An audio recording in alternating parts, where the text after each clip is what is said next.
I'm Adam. And I'm Easter. And this is Where There's a Williams, There's a Way. Hello, Easter. Hey, Adam. Did you know that some scientists believe T-Rexes might have had feathers? Feathers? Like a chicken? Exactly. Just imagine a giant, terrifying chicken roaming the earth millions of years ago. Grandma says that Tyrannosaurus Rex was actually quite friendly and just wanted to give big hugs. Grandma had quite the imagination, but I think if a T-Rex tried to hug someone, well, let's just say it wouldn't end well. I wonder if T-Rexes ever had to go to school. Can you imagine a T-Rex trying to sit in one of these tiny chairs? Maybe that's why they're extinct. They couldn't fit in the desks. In today's book, Peter Cottontail is out sick, and there's only one dinosaur who's up to the task of delivering his eggs on Easter. T-Rex. All T-Rex has to do is work on hopping, without the wiggle. He keeps breaking all the eggs. Let's get starting.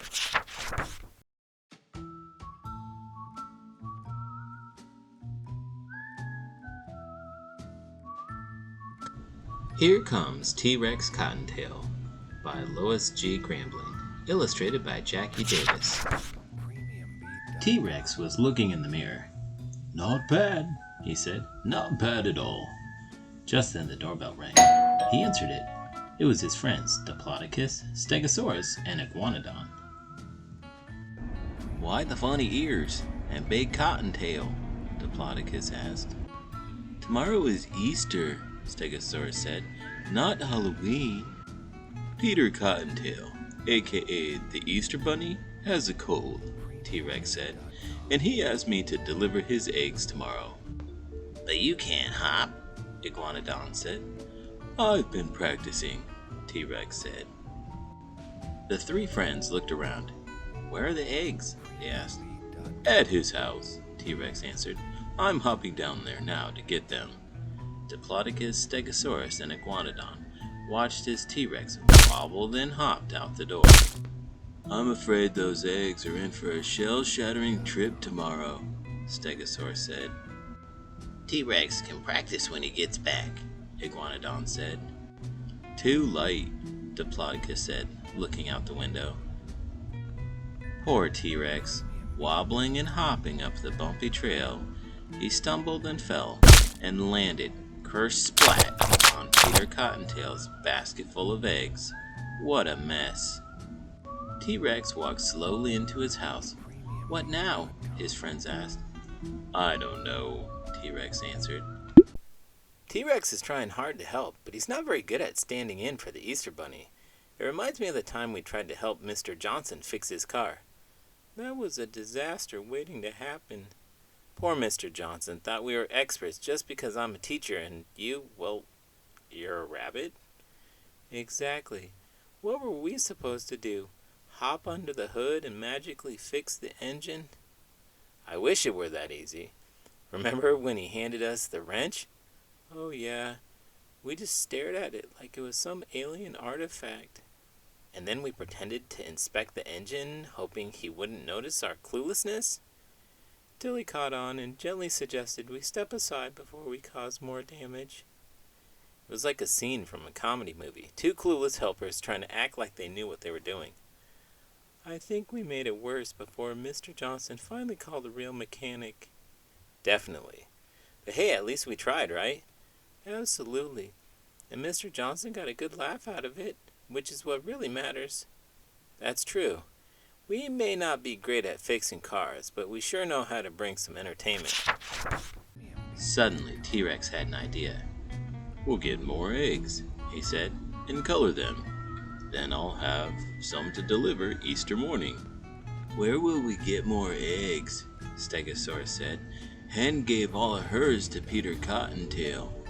"There must be more out there somewhere," T-Rex said. Diplodocus grabbed the empty basket. "You stay here and practice," he said. "We'll get the eggs."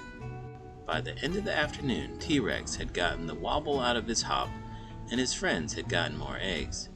T-Rex was pleased. "Where did you get them from?" he asked. "From duck and goose and turkey," Stegosaurus said.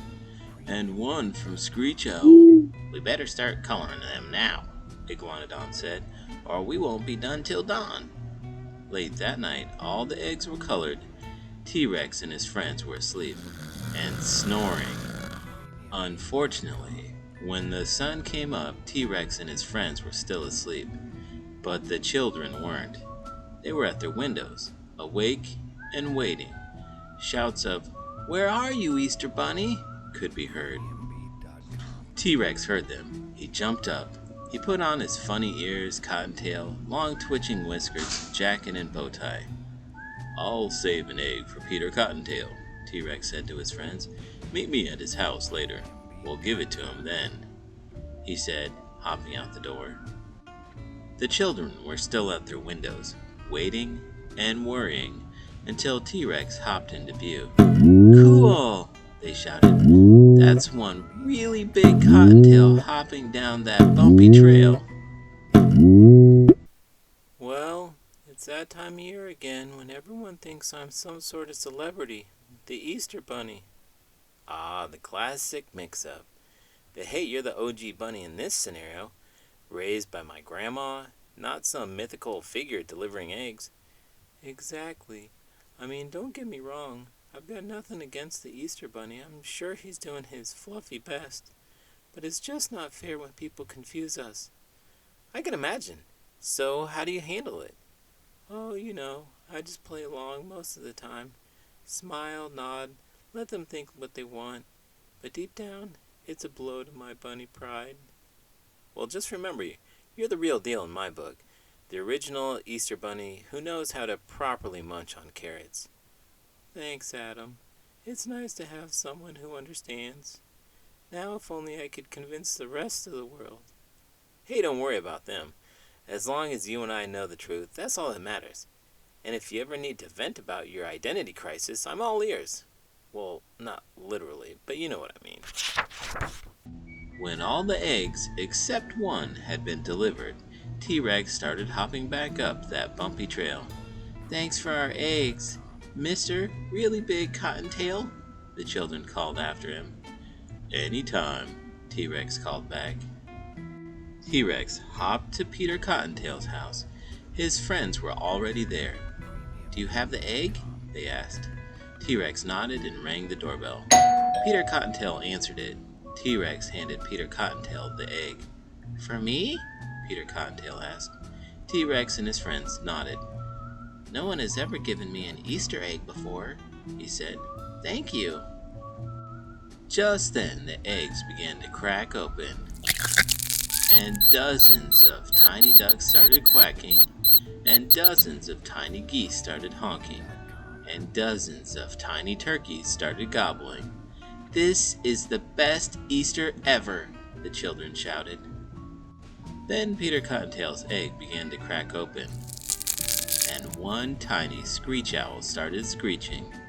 Peter Cottontail was surprised and delighted. "This is the noisiest Easter ever," he said. "The noisiest and the best. I shall never forget it." "Nor shall we," said T-Rex and his friends. Happy Easter, everybody! I was thinking we could organize an Easter egg hunt for the kids at school. Hide some eggs around the playground, have them search for them. The classic egg hunt. I love it. But are you sure you want to trust me with eggs? Why wouldn't I? Remember that time I tried to make an omelet and ended up with scrambled eggs all over your kitchen? How could I forget? But hey, everyone makes mistakes, right? Besides, this time we'll use plastic eggs. No risk of messy accidents. Plastic eggs, huh? Well, I guess that's a smart move.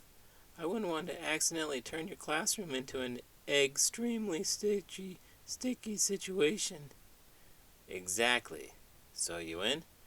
Count me in. I'll just be the hoppiest bunny around, helping organize the most excellent Easter egg hunt ever.